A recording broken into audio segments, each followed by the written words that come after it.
सुहानी प्रिय सुहानी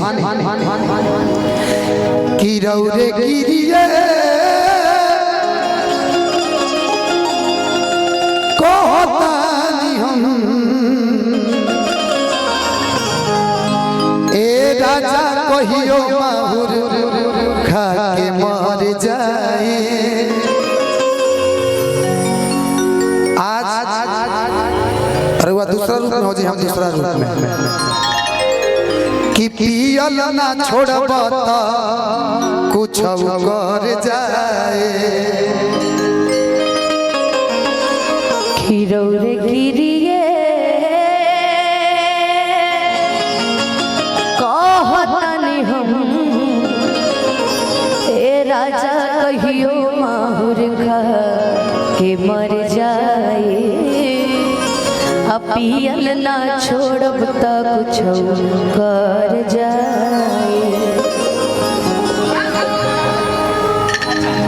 हे राजा कहियो माहुर खा के मर जाए। पियल ना छोड़ब त कुछ कर जाए। हे राजा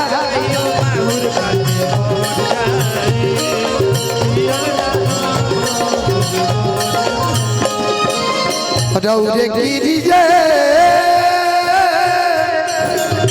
कहतानी हम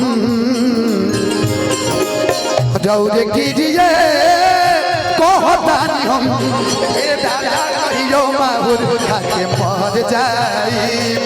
पियल ना छोड़ब त कुछ कर जाए।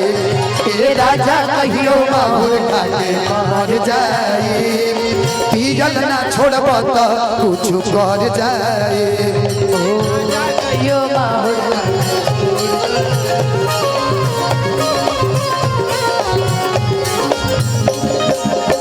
आधी आधी रतिया के भाटा पर से अबेले पीढ़ी के बाड़ी हमरा के जगवेले।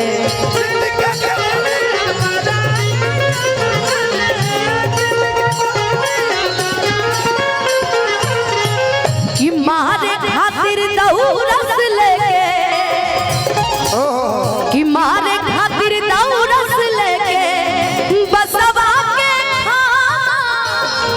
बेटा और पी के रोज करे ले डरामा।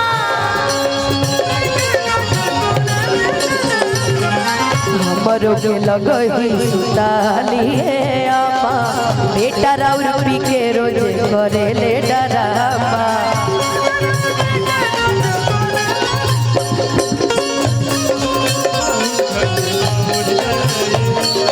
पियल ना छोड़ब तो कुछ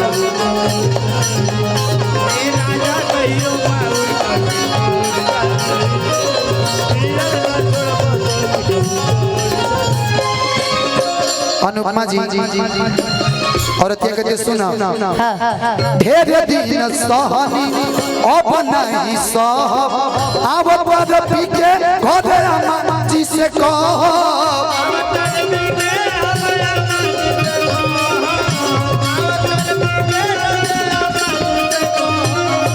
अब जान दो अब कुछ हुए गाना पे कहलो भी काल हो जाए। हम तारा के कहम जोड़ दिए लोग कहीं यही से कह सकते हैं ढेर दिन कहनी अब नहीं कह जात पानी घरे अब अम्मा जी से कह।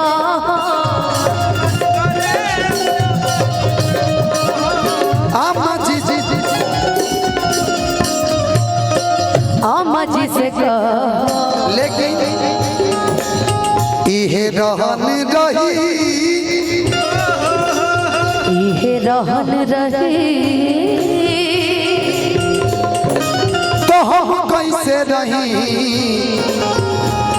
तो डाल के किरासन तेल जर जाई।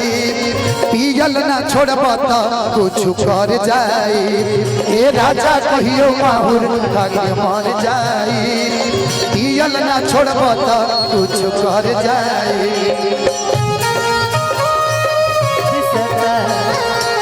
शराब पी लेना